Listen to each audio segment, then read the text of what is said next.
students. Hope you all are staying well at home. We are children. We are starting with our online classes again, and we are starting with the next chapter of social science, that is chapter number 6, weather and climate. Children, हम इसमें क्या पढ़ेंगे? Weather के बारे में पढ़ेंगे और climate की कैसे क्लाइमेट चेंज होते हैं वो सब हम इस चैप्टर में पढ़ेंगे. So open your books to understand the chapter well. Let's start the chapter. How can we define weather? हम weather को कैसे define कर सकते हैं? Weather is defined as the condition of air, temperature, wind, air pressure, rainfall and humidity in the atmosphere at a given place and time. कोई situation चल रही है, कोई place है, उस time पे क्या हो रहा है, वेदर में चेंजेस जो आ रहे हैं, कंडीशंस जो चल रही है, टेम्परेचर ऊपर नीचे हो रहा है, एयर का प्रेशर आ रहा है, हवा चल रही है, बारिश हो रही है, ये सब क्या करते हैं? वेदर को चेंज करते हैं. वेदर कीप्स चेंजिंग, इसी से वेदर चेंज होती रहती है. We may experience different weather condition in the morning, afternoon and evening. आप अभी प्रेजेंट टाइम में देख रहे हो आजकल हमारा वेदर क्या हो रहा है, बहुत चेंज हो रहा है. क्यों?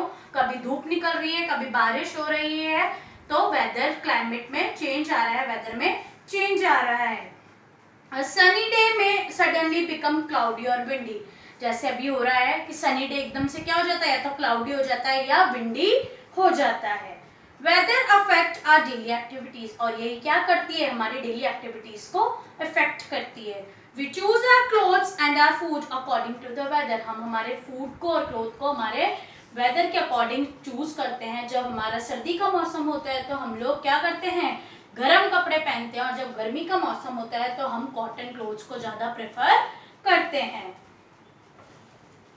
Next, weather condition that prevail over a vast area for a long period of time is called climate. जब कोई बहुत वास्ट एरिया होता है या लॉन्ग टाइम पीरियड तक कोई प्रोसेस चल रहा होता है, कंडीशन चल रही है, उसी को क्या बोलते हैं हम लोग? Climate. Places are said to have dry, hot, wet or cold climate if they have same weather condition for a very long period of time. ऐसी जगह पर जहाँ पर बहुत ड्राइनेस है या फिर बहुत गर्मी है, तो वो क्यों है? क्योंकि वहाँ का क्लाइमेट ही ऐसा है और वो काफी टाइम पीरियड से ऐसा चलता आ रहा है, इसलिए ऐसा हो रहा है. Approximately 30 to 40 years.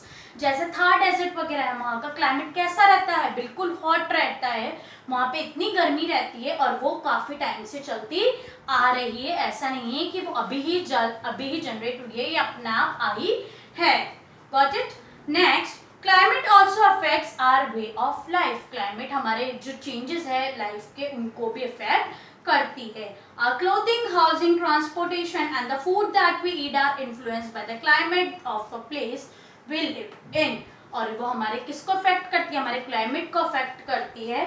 और हमारे जो क्लोथिंग होती है, हमारा ट्रांसपोर्टेशन होता है, हमारी हाउसिंग होती है, इन सबको भी वो इफेक्ट करती है. हम जो खाना खा रहे हैं इवन उस तक को भी वो इफेक्ट करती है.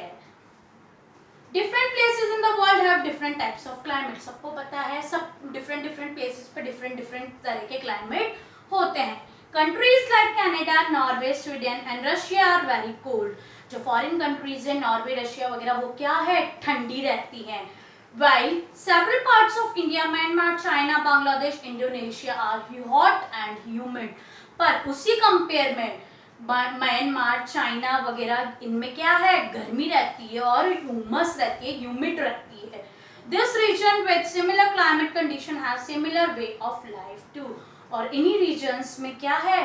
क्लाइमेटिक कंडीशन चेंज होती रहती है. The climate of a place influenced by several factors. हम लोग कैसे पता लगाते हैं क्या इन्फ्लुएंसेस है क्लाइमेटिक कंडीशंस के, वो देखते हैं. Latitude और distance from the equator. Equator से जो डिस्टेंस है, लैटिट्यूड है, वो क्या है? उसी से क्लाइमेट चेंज हो रहा है. एल्टीट्यूड या हाइट कितनी ज्यादा है, उससे भी क्या हो रहा है? सेवरल चेंजेस आ रहे हैं. डिस्टेंस फ्रॉम द सी से कितना डिस्टेंस है, वो चेंज है. ह्यूमिडिटी क्यों हो रही है? डायरेक्शन, विंड का जो डायरेक्शन चेंज हो रहा है, उससे भी क्या हो रहा है? बहुत सारे हमारे क्लाइमेट में चेंजेस आ रहे हैं. So all this we will study in the detail. Factors influence climate. क्या क्या फैक्टर्स हैं? लैटिट्यूड और distance from the equator. First one is latitude और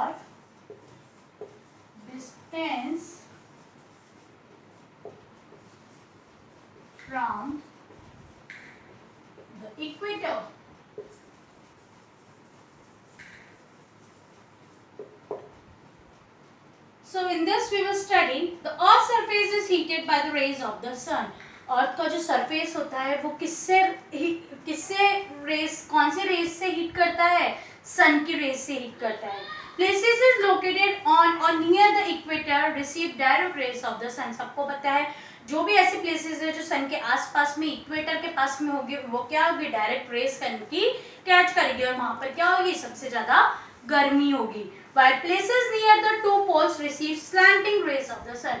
पर जो नॉर्थ पोल और साउथ पोल में होगी वो क्या होगी? स्लैंटिंग रेज को कनेक्ट करेंगी. Slanting rays of the sun have to travel through a greater distance and hence lose most of their heat. और जब स्लैंटिंग रेज आएंगे तो ऑब्वियस ये बात है कि हीट कम होती चली जाएगी. उस वजह से वो एरियाज जो होंगे वो क्या होंगे? कम गर्म होंगे as compare to the place where the equator is just near to the raise.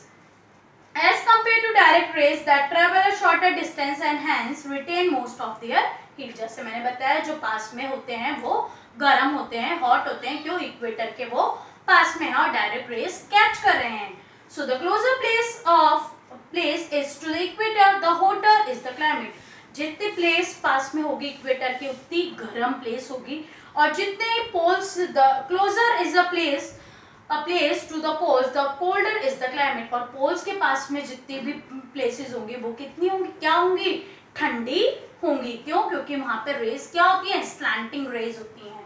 Next is altitude और height about the sea level. Sea level से कितनी हाइट है? एल्टीट्यूड और height above the sea level.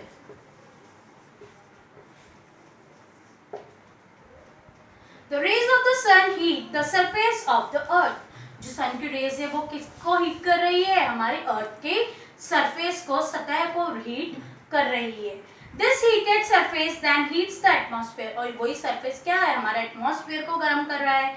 Places at higher altitudes receive lesser heat than those places that are at lower altitudes. जो higher altitudes की receive कर रही हैं raises वो क्या कर रही हैं? लोअर altitudes को ठंडा रख रही हैं. Hence the temperature at higher altitudes are lower than in the plains. और जो टेम्परेचर होता है हाई altitudes पे वो क्या हो जाता है? प्लेन्स के कंपेयर में कम हो जाता है.